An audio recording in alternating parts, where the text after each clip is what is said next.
Never do paint.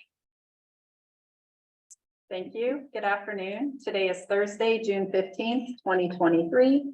It is 2:03 p.m. in council chambers at Sandpoint City Hall, 1123 West Lake Street, Sandpoint, Idaho.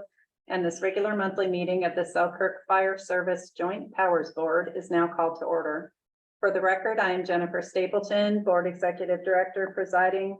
Also present are members of the board, Jim Woodward representing Sago Fire District and Will Gadsby representing Westside Fire District. Absent today is Sandpoint City Council President Kate McAllister, representative for the City of Sandpoint. Chief, you want to lead us in the Pledge of Allegiance, please? Everyone with. I pledge allegiance to the flag of the United States of America and to the republic for which it stands, one nation, under God, indivisible, with liberty and justice for all.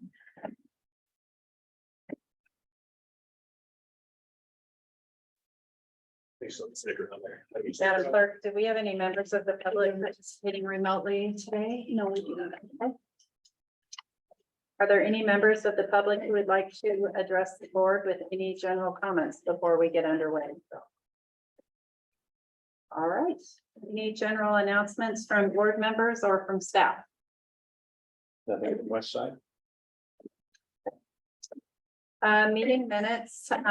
We technically can approve our meeting minutes even if you were not at the last meeting, but I know our board members on our group of three are more comfortable when all three are here and at least two are in attendance for meetings. So we'll roll our meeting minutes over from April 27th and May 25th to our next meeting. Please for approval. I suspect we'll have, it's unusual that we don't have all three here for a meeting. Next item on the agenda is the chief's report, and I will yield the floor to Fire Chief Adam Gilcrease. Excellent. Glad you guys could be here. This and Kate for sure, but just want to start off with announcements. So we have career anniversaries for the month of June. Engineer Blake Beard goes over 2 years this month, so we want to congratulate him and thank him for his service. The Sandpoint station crews have, again, they moved out to the Dover station. We had the one glitch with the radio and the way that it was programmed, but Raycom came out this week, I believe it was on Tuesday, and corrected that issue, as well as went out to the Bay Road station and got those guys hooked up with their radio, which takes me to my next thing, which is the Duford Road closure. So just a simple fact of response times and the fact that the West Ponderay Fire Department doesn't run any medical calls at all unless Bonner County specifically calls them. We shifted the Carywood station over to the Bay station or the Cine Aquatine station until the repair is made. That'll give us from that station to where that road is washed out is about a 6-minute trip now versus a 25-minute trip coming out of Carywood.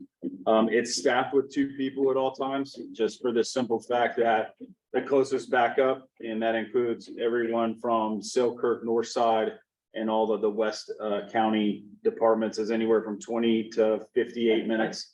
The response time to get back up over there. So we at least wanted to have 2 people.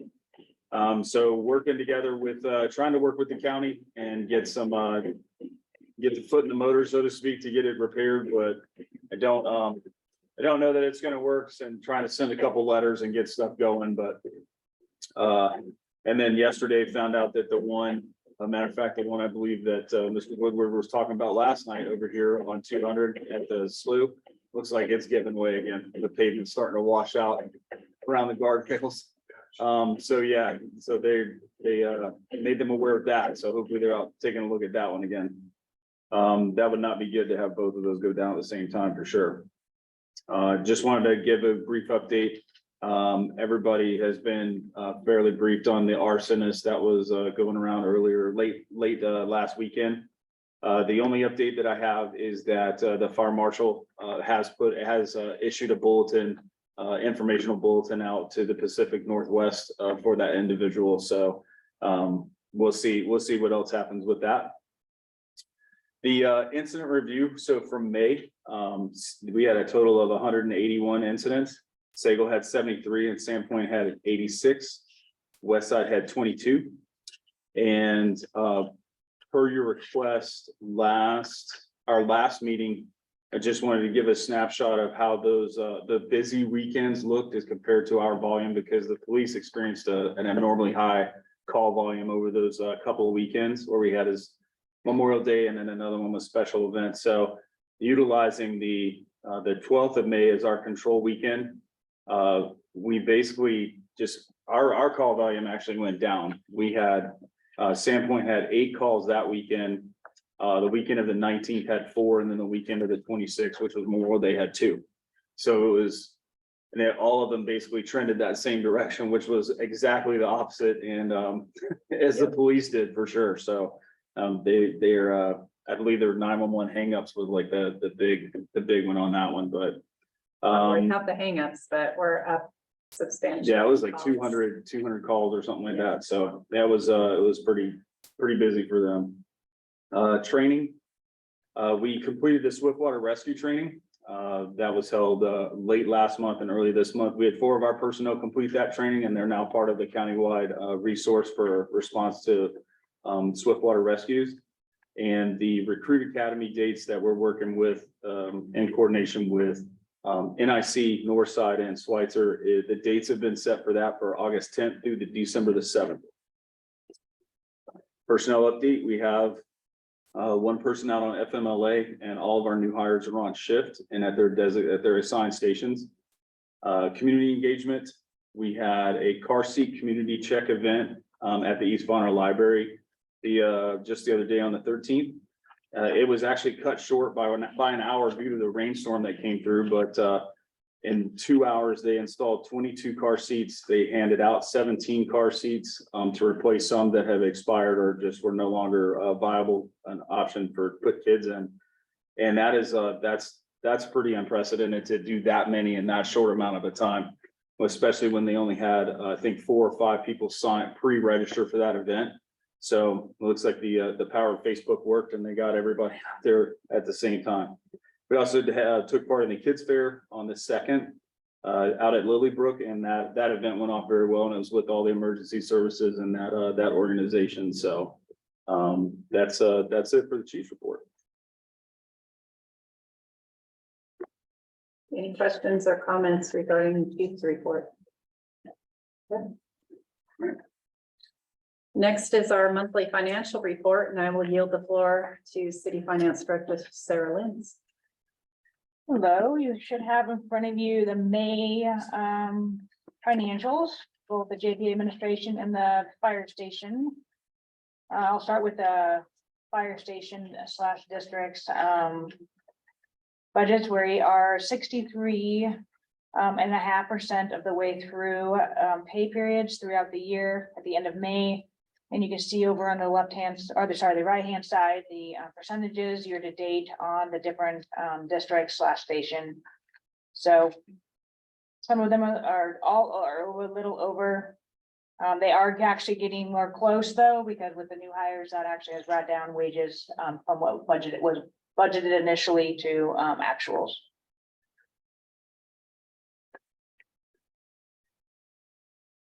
Then going on to the JPA administration, we are 8 months in to the budget year, 66.5% through the year. In total, we are at 50%, almost 51% spent of that budget across the board. Budget savings due to deputy chief position being open, and then just throughout the that's the majority of it, is the deputy chief one. So, any detailed Sarah, questions? I'm gonna ask you, can you talk with the board a little bit? When I look at percentage of budget spent, we're obviously significantly higher with finance. Can you talk about timing of pay periods and some of the extra time that creates for finance? So there's multiple. I'll start with first the way the union contract is that it's they're paid by month, which is different than what the city is paid. So that by itself alone causes time on the payroll side, because when somebody starts or ends, we have to calculate that into the month. It's not like the city, how it works is that if you work 2 weeks and you get paid the next week. we have to divide, it's a different way that is done because of the way the union contract is they pay by month. That's the first thing. And then the second thing is the 24-day pay period also factors into this because it doesn't overlay with the 2-week pay period that we have in the city, which is every other week. So after that 24 days is done, that's when it rolls on to payroll. So their overtime does not hit until that 24 days is done. Then it hits the next payroll, depending on when that 24 days is complete. So it really, it's not consistent on when you're looking at a month to month, because it could hit, 1 month might not have any of that overtime or that true up from station to station. And then the next month might actually end up having 2, because you might have one at the very, very beginning and one at the very, very end. So it's just very hard to consistently look at it from a budget standpoint. Then you also have we're paid 26 times a year. So every twice a year, you will have a 3 pay period in 1 month. So you have that overlaid as well. So that's why on this here, I tried to put sorry, not that one, on the station one, I tried to put at the very bottom of the pay periods paid through today's date through the end of the month. That's 16.5 pay periods out of the 26 have been paid as of the end of May. And that half comes from accruals. So we also, from an accounting standpoint, we have to accrue. So if you only have half of a pay period in a fiscal year, you have to accrue that back. In October, there was half of one of the pay periods that paid in October was accrued back to the last fiscal year. So there's a lot of moving parts to it. So it is hard to just look at 1 month and say, oh, this is not making jiving here. You can almost got to take several months, and then you also got to know what it's 24 days when that hit. And so, But then because of the 24-day payroll period that we've got in fire, there's negative consequences sometimes to firefighters as well in terms of when their overtime is paid. correct, it's paid after that 24 days is finished and closed out. So yes, as the rest of the city is paying every pay period. If you work 2 weeks and you get paid that next Friday for all that time worked, all the overtime, anything that's worked on that time. It can be a lag of two or more weeks for firefighters to get paid for overtime because of that 24-day period. So yes, it is negative. And then on the back end of it from a finance, and it's a lot more work. You gotta, Tammy enters in the time, because we can't have them go in and actually enter their own timesheets, because there is a true up that has to happen, because it's not a 14-day time period. She's got to enter in all that time into that 14-day time period. So they have to fill out a sheet that's even separate than their other recording in the crew sense. So it's a lot of work on all ends to get their time in and paid. Thank you. I just kind of wanted to note that because we're higher than where we are with the other administration costs that are allocated out. And one thing we've tried to do is look, as we've had everything consolidated, for where we can get efficiencies and improve our systems. So ultimately it reduces costs for administration. We can process things quickly. It's just more efficient for us all around.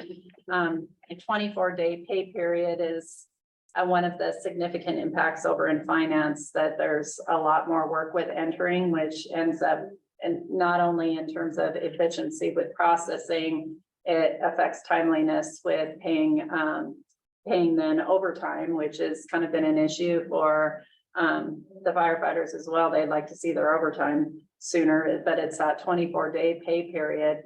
But we're not able to use our typical timesheet payroll processing system we're using across the rest of the city, because there's a lot more manual calculation that goes in. So just wanted to note that with the 24 days. And then also with the tracking of Kerrywood on here as well, that's treated like its own separate entity in the system. So that also creates when you have backfill to that, even from the Sagal station to the Kerrywood station, that's creating a whole other tracking on the back end of it.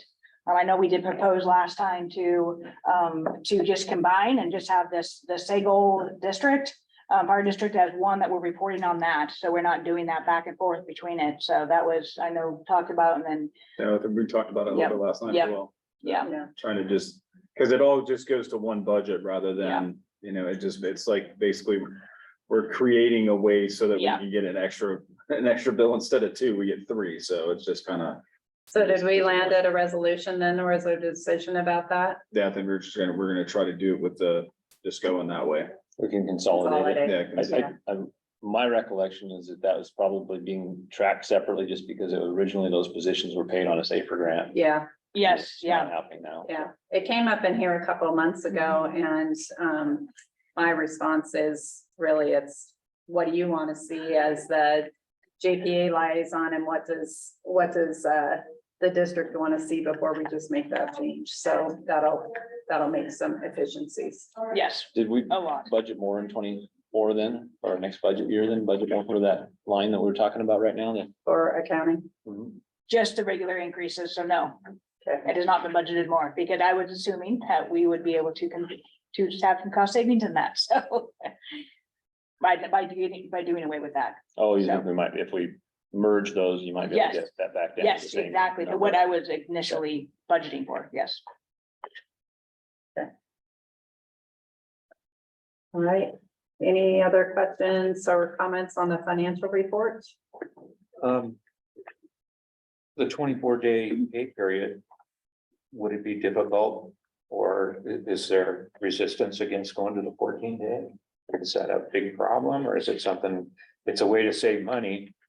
So I do know on the back end of it, it's FMLA dictates how many hours go into a pay period. And how much FMLA has to be paid. The It's FLSA. called FLSA, sorry, be paid out by hours. So it does, we would have to look at the hours. I do know going down to a 14-day does create some additional that would be paid out on that. But it would definitely create a lot more efficiency on the back end of things. So I think the efficiency would probably outweigh. I could definitely do those calculations and get back to you on that. I think that would be helpful. Yes. Ultimately, the pay period, that's part of our CBA. So the Yes, 24 yes. days are in the Yep. CBA, so that would be something we'd have to discuss through Talk those with. negotiations, Yeah. but I think at least for the JPA board, it would be helpful for them to have the calculations. I know on the other side, there's some of those benefits regarding timelines with overtime pay that are benefits to the firefighters too, so. Yep. So it might be detrimental to them. No, they would get paid more, they would be paid more timely Yeah, for their overtime. They're seeing a delay because of that, the way the 24 days is calculated on when they see overtime on their check. yeah. Up to 2 to 3 weeks in some cases. Not that we're trying to incur a lot of overtime. No. It happens from time to time. Okay.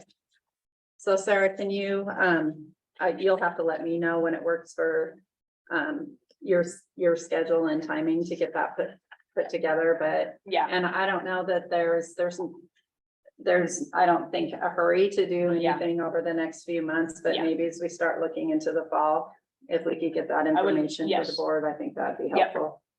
Yep. Okay.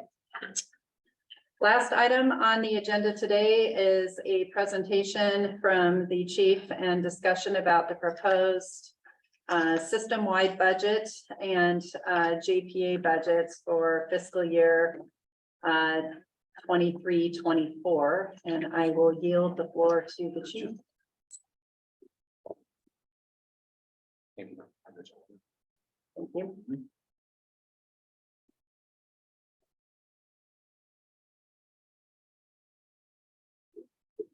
All right, so we do have a quick PowerPoint after this as well, but it gives it more of a high level view. I just figured that everybody would like to see the spreadsheet and how this is laid out, just so you can kind of see line item by line item. So each individual agency is listed in the middle 3 columns, and then the far right column would be the JPA shared costs, and this is all for the proposed for this year. We did have some increases as far as the JPA shared costs went. I know one of them in particular was in the PPE. We have a couple of extra sets that we have to get this year. But we also want to keep in the same concert with doing our replacement schedule, as we don't want to downgrade the replacement schedule, because then we basically get behind the 8 ball again. We did have a little bit of an increase in insurance. And I think the rest of it was just, let's see, we did have an increase in utilities. We did switch propane to a couple of those. That's not, that is not a JPA expense. They were just individual.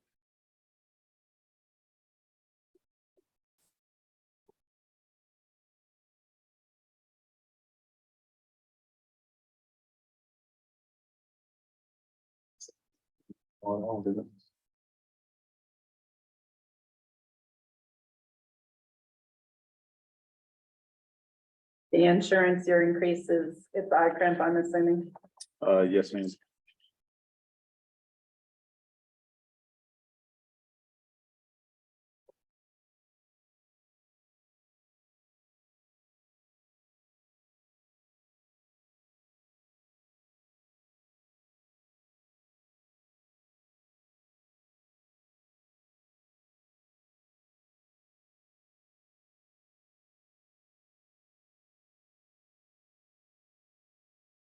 We also did a slight increase into uniform and clothing. We did have some savings because we changed, I guess the manufacturer of the uniform items that we use. So we did see some cost savings in that, but we did have a little bit more with new hires and then the deputy coming on. So we knew we were gonna have to increase it a little bit. In probably the last couple of years, we didn't have a real, a lot of need, I guess, as it were, or a lot of uniform replacement, but we knew we were gonna have some, the shirts and the pants, the uniform pants that they wear are the most expensive items in there. As well as some of the station wear boots. So that is, we did see a little bit of an increase in those items, even though we saved some, we still saw a little bit of an increase, but.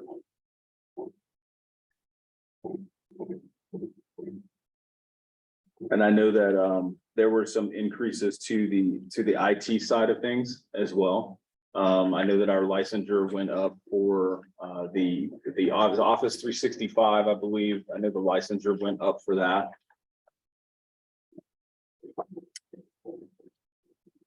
What's the driver on overtime budgets on the first page, but just a quarter of the way down? If you look at Sandpoint, Sagal and West Side, and for total revenues, they're somewhat in proportion between Sandpoint and Sagal, 32,000, 50,000, but West Side has a large overtime number for. West Side's overtime number is, they only have one person on duty. So if that person's off, they have to backfill the station. They don't have the ability to work down right now. So theirs is, it's basically a 1-for-1, so.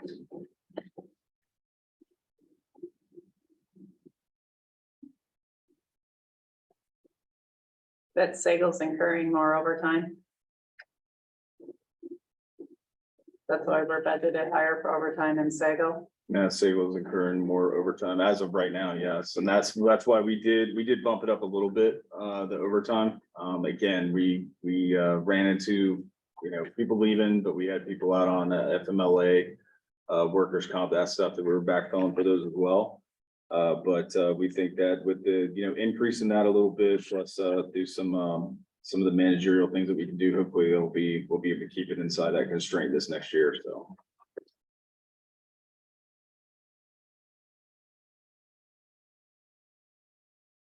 And our driver on the difference is staffing levels at the stations, minimum staffing levels at the stations. Just the That's their overall, difference. that is one of the differences, yeah. On page 2, right at the top, second line, services, automotive, repair and maintenance.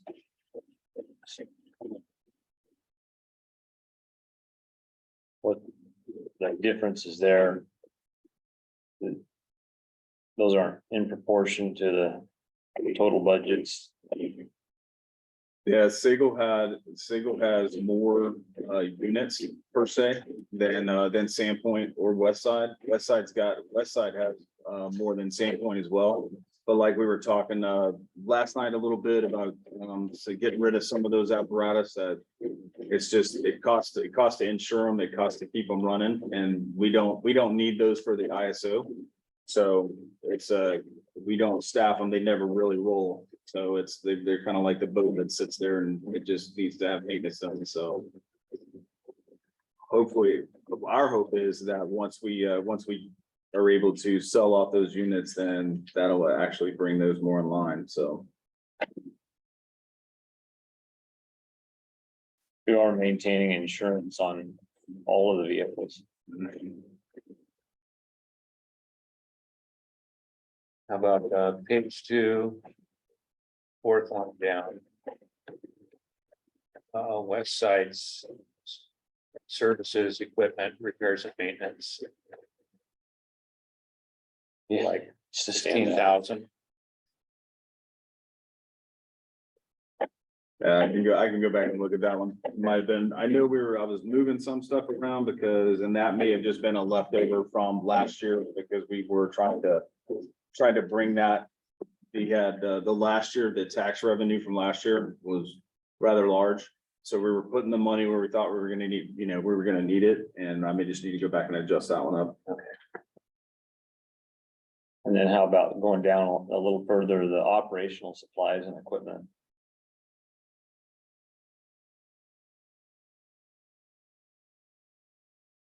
And 10,000 and 28,000 and nothing. And nothing. And that's part of the reason to doing this is we went through Sarah actually created this spreadsheet from two other spreadsheets. And we have an issue where the city of Sandpoint, where they categorize certain items. The accounting firm does it, they classify them, but they don't call it the same. So sometimes we miss things. Like I know that one year, Westside didn't have anything for internet, but it was in a different portion. They just weren't calling it that service. So yeah, there is operational supplies and equipment. I just Westside, and that could be part of that 15,000. I just have to go back and look at it. That may be part of that.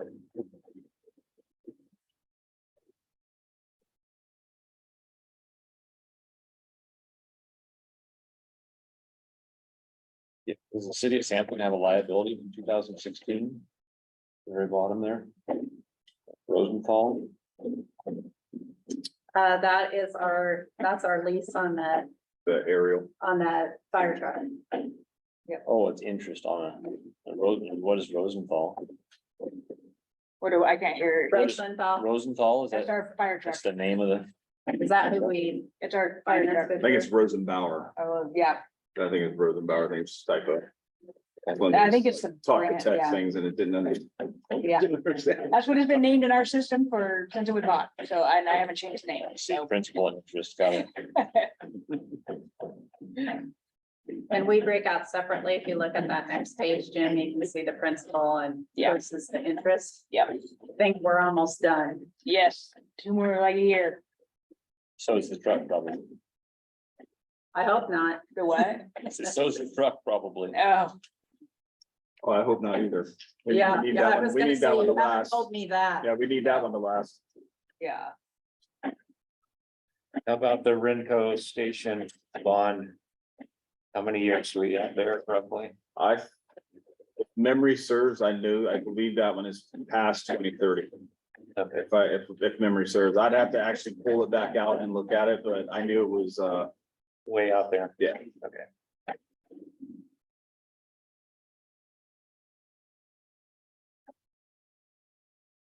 We're just starting to look at the staffing stuff, and you start looking at when does the Dura sunset and when does this thing sunset? Yeah, they were all out there a little bit. I remembered it was after that though. It was after 28 for sure.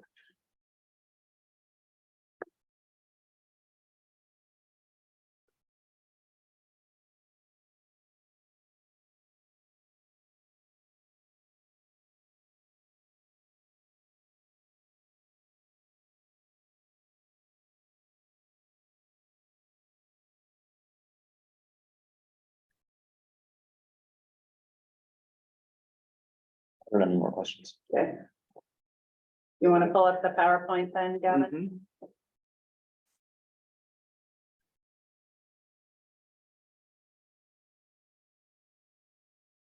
think I got the pounding stops. It's not just for money. Just till through. Do it right. You're good. Did it do it? I was trying to hide that stuff on the side, but You just need to go to slideshow.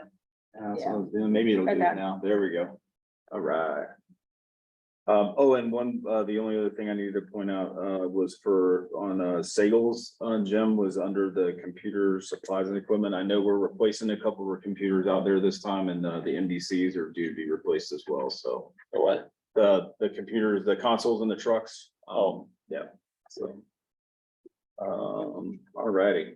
So, fiscal year 2024. Starting with the fiscal year, the 2022, using that as our baseline. Just wanted to show you the, like the year over year, to where we are now. So 23, we had an increase of 1.5% for 53,000 and some change. And then to this year, we had an increase of 3.9% or 9.5% for 138,888. And that is our system-wide budget.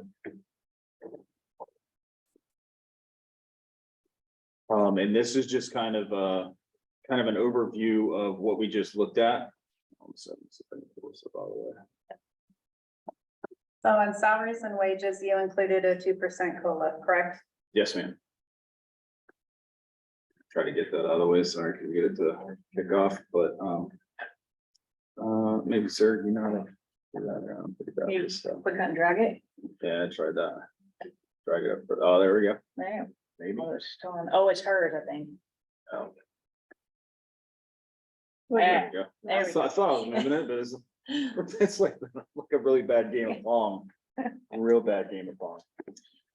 So this is just like the overview of what we went over, but it does show the 21 and 22 actuals versus versus the 23 budget and the proposed 24 budget. Why are the 2022 actual benefits so low? Well, I can say that I get what I had from Sandpoint seemed like it was true. I did find a couple of what looked like errors from the accountant from the Sagal West Side, and they said that I believe one of them, I don't have it in front of me, but they reported that for the fiscal year only paid $2,000 and some change in benefits, and I know that's not right. That's absolutely impossible. So I don't know how they ended up with that number, but I just had to go off of what I had, and then hopefully we can get that part straightened out. Okay, It was really, really weird. That one kind of threw me too. I went back and checked even the previous month against the audit. It didn't match up, so. And I was going through this last minute, so they did a preview presentation with me yesterday on budget, and we're typically presenting our budget this way at Sandpoint. And so I had asked yesterday afternoon for them to get this pulled together for today, so I think there was a push to get this pulled together. I thought it would be helpful for the JPA board to look at it this way. I know for our council, this is really helpful to get some sense on what's moving over time, yes, so. thank you. Any more questions on this one? What's the second to last line item? Second to last line item is capital reserve, and anytime we did like a property tax. At the actual, like an actual adjustment. It would have been where we had, if there were monies that were left over in the budget, or we were adding money with the what do you call it, the property tax. Where it adjust in, like when we did the one for, I don't know, what was the West Side, and it was more, so we added that in.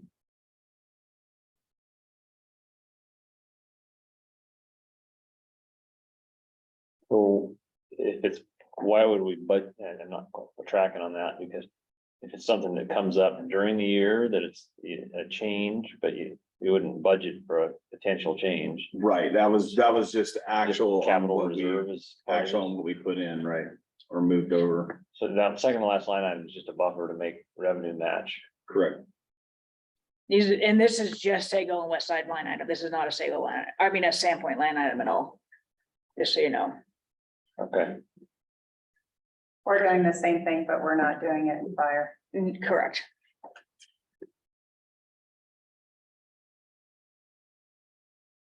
All right. And just a quick review on how we come up with our cost sharing method. Again, it's a 3-year average of the incident volume, excluding the EMS calls. And using the, pardon me, the market taxable value. Gavin, can you go back to that prior slide? Yes. And then going back to the overall budget, a couple things, questions just for clarification. Mhm. You've included, the jurisdictions taking their 3% that they're allowed, correct? Yes, ma'am. In this budget calculation. Yes, ma'am. And, then in going through the budget, even with the 3%, we're pretty much at being able to fund operations. There's not a whole lot in the budget for capital equipment replacement. Correct. Correct. We're right on the line. And that's why we're, with Sagal and with Westside, both we're pursuing, some of those other routes of creating revenue to help fund capital through impact fees and things like that. So that is one of the reasons we're going down the road with those to help generate some of that. Try to do everything in our power. And then after that, it's like looking at other things, possible levies down the road, things like that. So What's the total, you happen to know the total assessed value in the system? That's the slide coming up. You've got yeah, it. it's okay. coming. You've taken a whole new jump. That's why you're That was a seeing bunch of changes. slides. I'll adjust that one for next year. Make sure we get it up sooner. This is just a snapshot of our total incidents over the past 3 years for that formula. And then also broke out our EMS total call volume at the same time. So the ones that, so minus these EMS calls, that's the one we're using for, but you can see our EMS calls are roughly approximately anywhere, they fluctuate a little bit, but around 50% of what our total call volume is for each year. And then I think this was what you were looking for, Jim. So in 2023, this was how the GPA share cost broke out with the percentages and our proposed one for the 24 budget.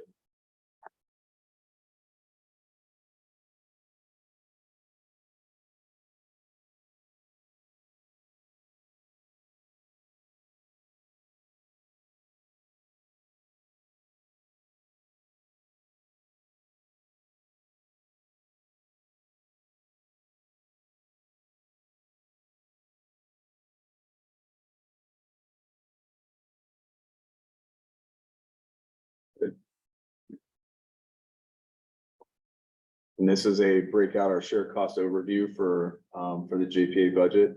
Runs through administration support and operating shared costs. Can you go back one second, just so I can grab Yes, sir. one more number? Yes, so 4.8 billion in the segment is the number, is that correct? Yes. Okay. You're good? Yes. Okay. In 23, 24, that's where Might be. you, because you have that in the second graph. Wanted to go back? So Yeah.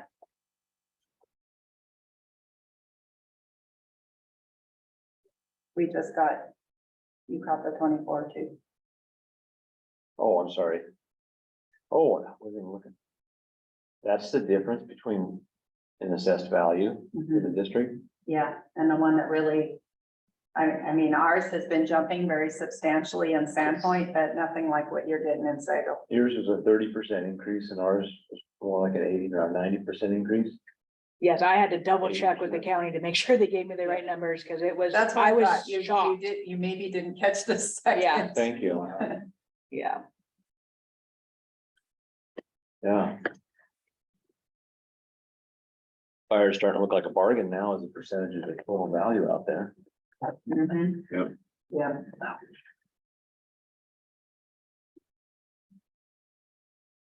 Any questions on that one? Yeah, we just got numbers in, what, End of last week, beginning of this week. That was new construction rolls. The other numbers up there, they were, I got them more several months ago, but.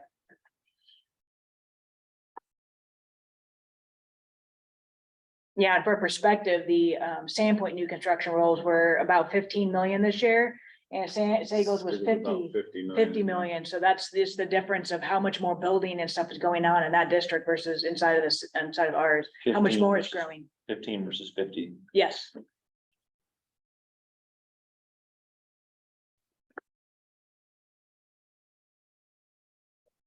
And just once again, the fire service budget components broken down in admin and operations and capital. We kind of looked at all those last year, and in this one, we've highlighted the ones that we found that, again, that we can use to kind of hedge the cost savings method. There were no new changes on that one. I bet that part of that change, if you look, is the waterfront values were, Yeah. and there's a lot more, I think there's a lot more waterfront in Sagal than inside the Yeah. city of Sandpoint. Yeah. The waterfront values went up significantly. Yeah. So as compared to last year, the total shared expenses last year were 514,916. Total shared this year will be 589,059. And that is just, that's how it breaks out, the dollar value on your percentage. It's kind of a different way to look at it from the last slide.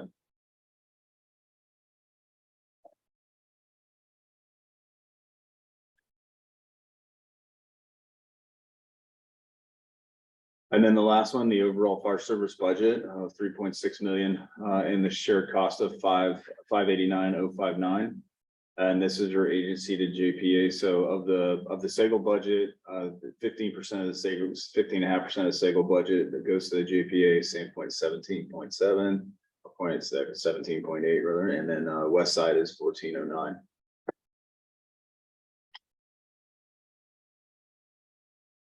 I think the one thing that throws our percentage a bit is our overhead costs. When you look at the sheet where we're breaking down the different agencies, your total cost included for your districts, where Sandpoint, a lot of the overhead costs are sitting in our general central services budget. They're not sitting in our fire budget. So we're not quite apples and apples when you're comparing across the agencies and looking at something like this. Like no facility costs are in the Sandpoint.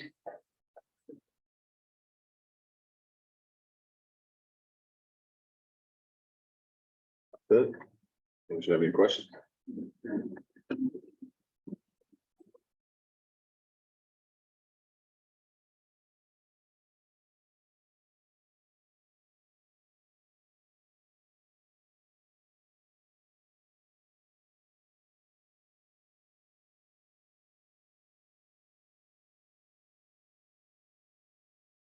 Our challenge continues to be, I just want to note the operational costs for fire and our costs are pretty much in personnel, which obviously we need. But in terms of availability for funding for equipment improvements, even looking to the future of adding staff, it's challenging for all three agencies with the limits that we have. In the Sandpoint, where Sagal and West Side are both fire districts exclusively, you have a whole budget one, but do you have a line item for fire in your tax revenues? No, You have to just, No, we're it's a funding- policy, we're funding fire out of general fund. so you decide how much. Yeah. So if you need to grow, you can come out of that budget. One difference that we have than the other two districts, I know you're looking at it, is we do have impact fees in place. So the payments on the fire truck we're using with impact fees currently, so. And that's that is the hope as we move forward, is to, hedge some of those like impact fees, things of that nature. Even grant funding to help free up some of that money in the budget so that it can be used elsewhere in the budget. If we're not having to spend a lot of money on capital out of the budget, then we're able to create it and use it elsewhere. So So for the fire districts, and the assumption is though that we're taking a 3%. This budget has built in a 3% increase. And what about the other? But nothing on the other mechanisms of allowable increases. No.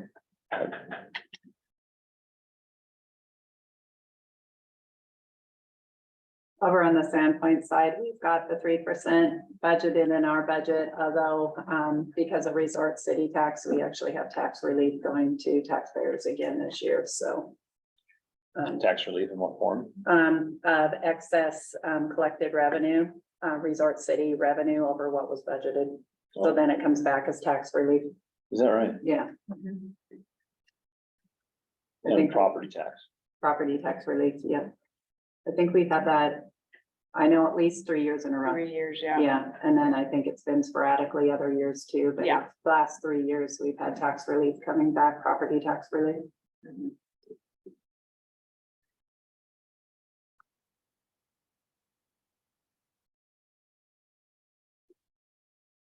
I guess I would ask the two of you, what is your pleasure relative to a motion? So role and responsibility of our GPA board is to recommend a system-wide budget to the 3 other agencies. I know we had a couple things on this spreadsheet. It looks like you need to go back and look at and maybe make some changes. So I don't know if the board feels comfortable proceeding with approval of the proposed system-wide budget and recommending adoption by the 3 boards, or whether you want to see changes before taking action, which was one of the reasons we moved up this meeting. Yeah, I think we should get everything accurate before we approve it. Okay. Perfect. We'll need to look at scheduling a special meeting for that then, Tammy. Okay. I know our budget goes to council the third week in July. And what's your timing with the 2 boards? We'd like to get it ahead of the next commission meetings, so second week in July. So that way we have wiggle room if we needed to do anything else with our budgets individually, then we've got it, because the August meeting would be our budget hearing meetings. I guess that leaves us a timeline of next week or pushing off to that first week in July. If you feel comfortable with that. Coming on the 4th of July, right before the parade. Sure, let's do that. There's not a lot of changes, so maybe just a 20-minute, quick 20-minute. If we stayed on a Thursday, our usual time, and went that week, that would put us, Tammy, at the 6th. Correct? Next week is fine for me too, Okay, I believe.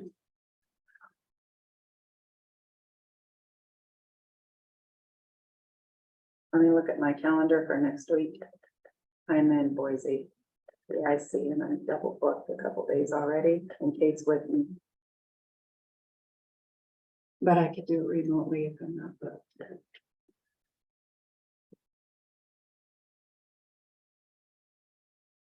Oh, we have the other week Thursday, the too. We could 29th. do the 29th. Mhm.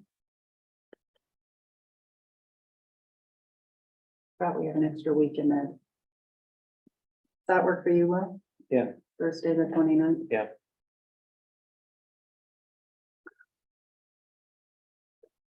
Let's do our usual time on the 29th, 2 p.m. on the 29th. And we'll just do that as a special meeting with budget.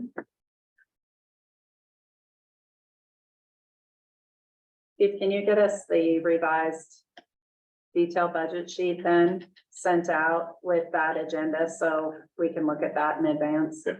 Okay, Absolutely.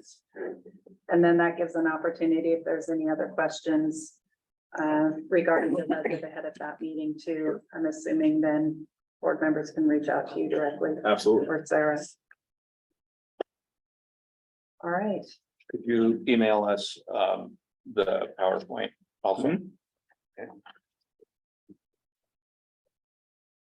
any other discussion? With no further business before the board, this meeting is now adjourned at 2:53 PM.